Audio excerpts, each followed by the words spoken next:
What's up, everybody? This is Whiskey in the Six. I'm Rob. Almost slipped there.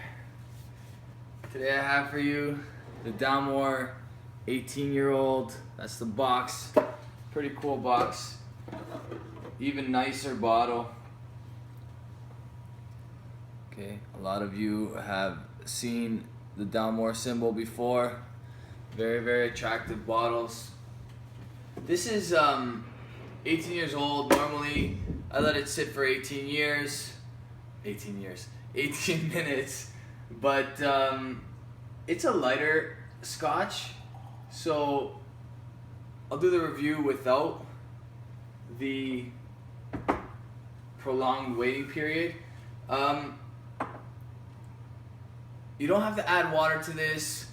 It'll benefit if you wait 18 minutes, but you don't have to. Okay, it smells amazing right away, tastes amazing right away.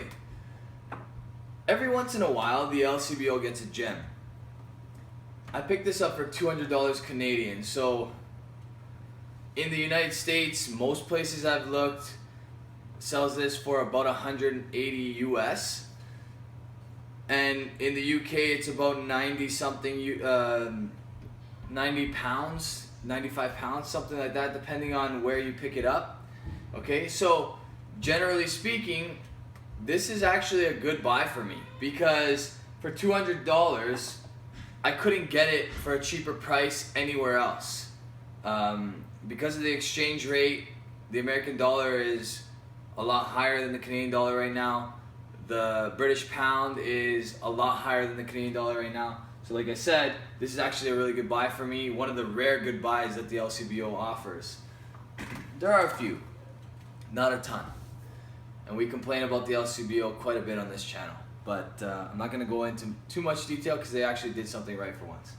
Alright, pretty rare to pick up a bottle of Dalmore 18-year-old around these parts. I'm not sure what the availability is around the world, but from what I've noticed, it seems like it's usually available on the Whiskey Exchange and Masters of Malt.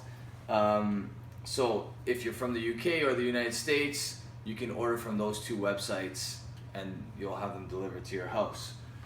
Okay. Oh, and I wanna talk about something very quickly about my previous review, the Glengoyne 25-year-old. A lot of people are mentioning that it doesn't have any peat smoke in it. I agree with you 100%. Glengoyne takes pride in the fact that they do not use any peat whatsoever in the drying of their barley or in any shape or form. They don't use peat. It says it right on the box. But they char their barrels. If you watch some of their videos, they char their barrels. That charring process will often leave a gunpowder smoky residue in the whiskey, okay? That is common with also other types of whiskey like bourbon, okay? They don't use any peat whatsoever in bourbon, but you still get that smoky taste. That's coming from the barrels, that's not coming from the peat, okay? A lot of people, there's that huge misconception still that smokiness is just from peat. It's not. It can come from the barrels being fired, and they're almost always fired. Whether it's a sherry barrel, whether it's a American oak bourbon barrel. For sure, if it's a bourbon barrel, they're highly charred, okay? But sherry barrels are also charred, okay? Not to the same degree, but there's still some smoke involved. So that'll affect the whiskey in a positive way. A lot of people took offense to the fact that I said that there was a bit of a smoky taste to the Glengoyne 25-year-old. That's coming from the barrels, not coming from the peat, because there's no peat in Glengoyne. Anyway, I digress. Let's focus on Dalmore 18-year-old. This is an amazing dram, possibly in contention for my whiskey of the year. We're going to have to find out. On the nose, some lemon, some baked goods. This is aged in Matusalem Oloroso sherry casks. Okay, matured in American white oak and Methuselah Oloroso sherry casks. Okay, so you're getting a bit of a mix there. All right, the nose on this is absolutely incredible.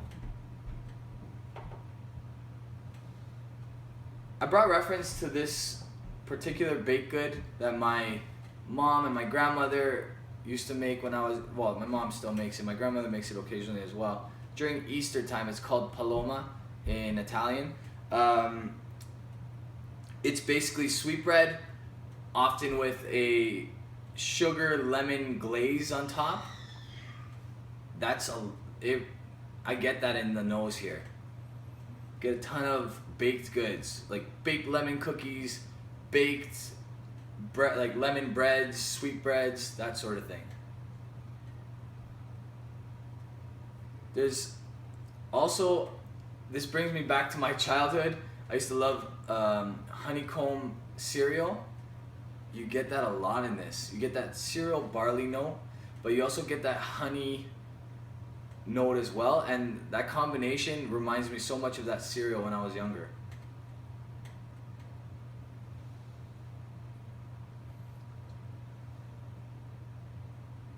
It's a beautiful nose.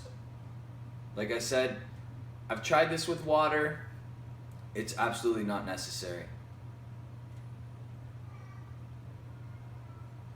Super, super sweet.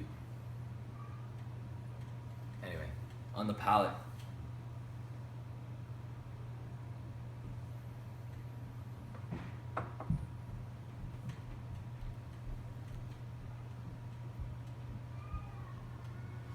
It's not incredibly viscous. It's a light whiskey. It's sweet. It has a nice oaky finish. You get that oak spice with cinnamon. Get a bit of vanilla. And then when you think about it, after you've tasted that vanilla, you also get that on the nose as well. That lemon cake comes through as well on the palate. Very, very nice.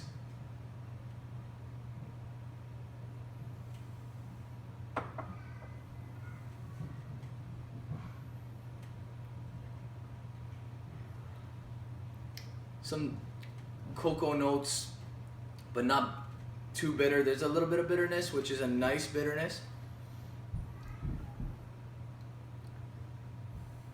But it's sweet. It's not as, it's sweeter than a dark chocolate, but you get dark chocolate-esque type notes. Coffee as well.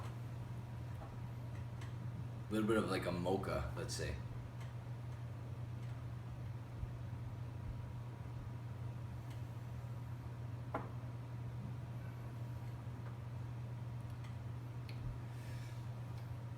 Honey, some like Christmas spices, cloves, that sort of thing.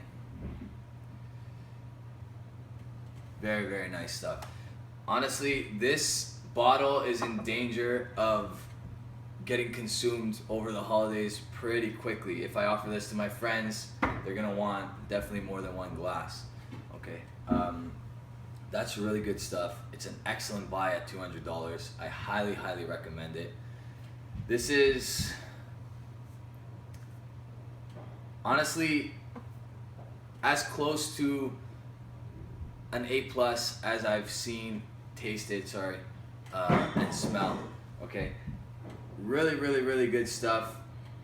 It's up there with my favorites of, you know, if you watch some of my videos in the past, I'm not going to list them now because next week is my Whiskey of the Year video, and it's up there with some of my favorites, okay? Some of the Glendronachs I've had, some of the Glengoynes I've had, some of the bourbons I've had. This is definitely up there with some of my favorites. It's really good. I disliked, to be honest with you, the 12-year-old Dalmore. It was just not for me. Too light. Not much happening, not very sweet on the palate. There wasn't a lot of activity on the palate at all. A little bit more on the nose, but for me it wasn't very good. I think I gave it a B- or something like that. I can't remember exactly. I reviewed that early on when I first started my reviews, almost pretty much a year ago now. This surpassed my expectations. I tried this once at a bar, and probably because I had tried the 12-year-old, I had that skewed perception of what this would taste like, so it altered what the experience was for me. Having my own bottle of this makes a big difference. I do recommend people go out there, buy a shot of various whiskeys to try to see if you want to buy the bottle, but don't let that be the sole reason or experience with that bottle, because I remember trying the Macallan Ruby at a bar once and thought it was the best whiskey I've ever had in my life. I bought a bottle of it and I was incredibly disappointed. So Macallan Ruby is a really good whiskey, but I thought it was A+ higher material and it fell short, to say the least. Okay, so this is really, really good stuff. I'm gonna give that an A, as close to an A+ as it gets, but just not there yet. And I think the reason for that is it's chill filtered. I want to say there's probably added color as well, because it doesn't say anywhere on the box that there's no added color, or on the bottle, which is too bad, because I truly believe that if this was non-chill filtered, no added color, it would be probably my favorite whiskey ever. It's that good, and it could, just that little extra volume in the viscosity or the thickness of the whiskey would make it a little bit better.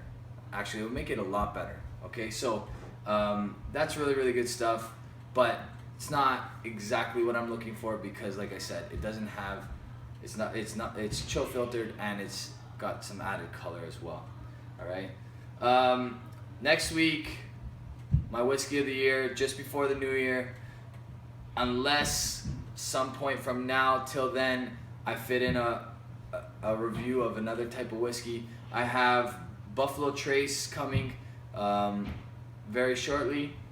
I picked up a bottle, or I got a bottle of that. I received a bottle of that. I also have Macallan double cask. Okay, this one was picked up for me in New York by my sister-in-law. Thank you very much, Julia. This one I'll be doing in the new year, relatively soon. I have the Macallan edition number 2, which is just been released in a limited quantity at the LCBO. So if you're really looking to pick up a bottle of the Macallan edition number 2, that's this orange box right here, check out the LCBO website. It's available for $175.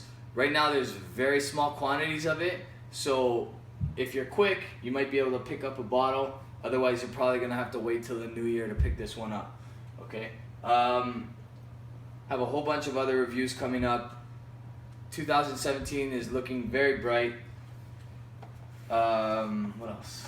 That's about it. Thank you for watching. I have Instagram, Twitter. If you like this video, subscribe below. On Instagram, I'm at whiskey_in_the6. On Twitter, I'm at whiskey_in_the_6. And on Facebook, you can also find me as Rob Reviews. All right. Cheers, guys.